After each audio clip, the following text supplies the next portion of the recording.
Hey guys, we are still in force, motion, and energy unit. However, we are moving on to TEAC 6.8b. Identify and describe the changes in position, direction, and speed of an object. And the description is at the bottom of the video, so make sure that you click on it just to take a side note. We're gonna go ahead and make a foldable today about speed, and we are talking about distance versus time graphs, how to graph it and how to read a graph that has distance versus time. Okay, a huge shout out to Science Doodles for the awesome foldable, and I'll show you guys how to fold it as well. All right, so let's go ahead and start.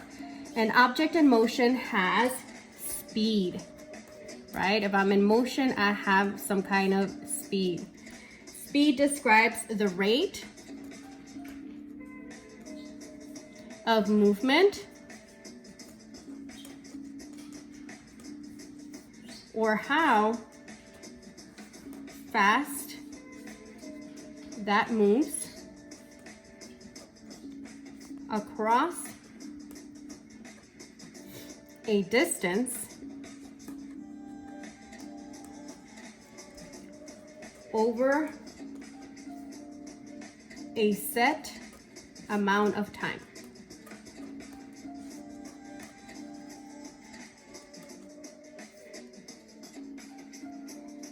Okay. And we learned last week our speed formula. If I want to find out speed, what do? Yep, I divide distance and time. Good job, guys. All right, so let's go ahead and check the back of our page. We have scientists measure distance and time. Well, distance are, my units are in kilometers and meters. Units of kilometers and meters. And time, my units for time are seconds and hours. Okay, we learned that average speed is my total distance divided by my total time. Okay, now if you look at the graph, I have different lines. Either they go straight or they stop, they curve, and I'm going to show you what they mean. If you see a straight line just like this, it means that it's a constant speed. So your object is going at a constant speed. If there's a steep curved line, just like this, steep curved line, it means that it's getting faster.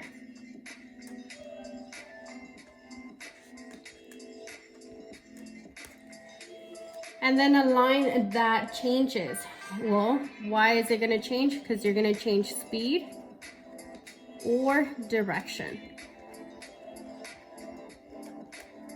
Okay, let's go ahead and go back to my formulas.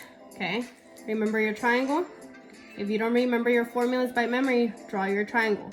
I have D, S, and T. My S stands for speed, and how do I get speed? I get distance divided by time.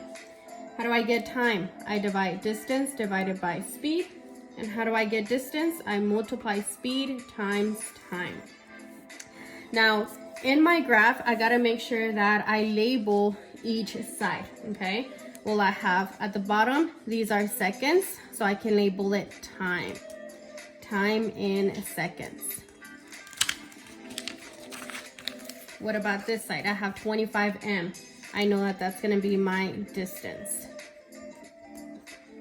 in meters.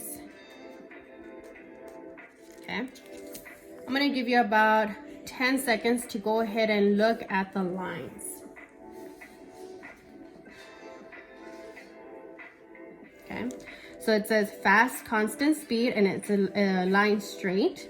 I have here, look from here to 4 seconds. I have constant, but then it goes right across. So if it goes right across, it's at rest. It's not moving. And then if it goes back down, it's returning to its starting position, okay?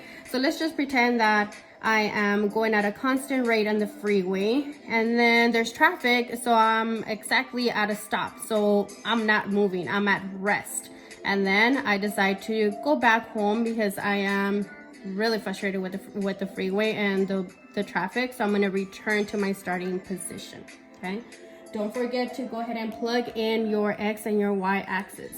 My Y and my X axis, okay?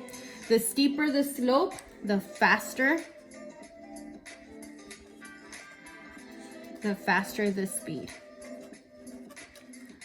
What does that mean? Well, if I have a line that is gonna go from here and it's really steep, that means that I'm going a lot faster, okay? All right.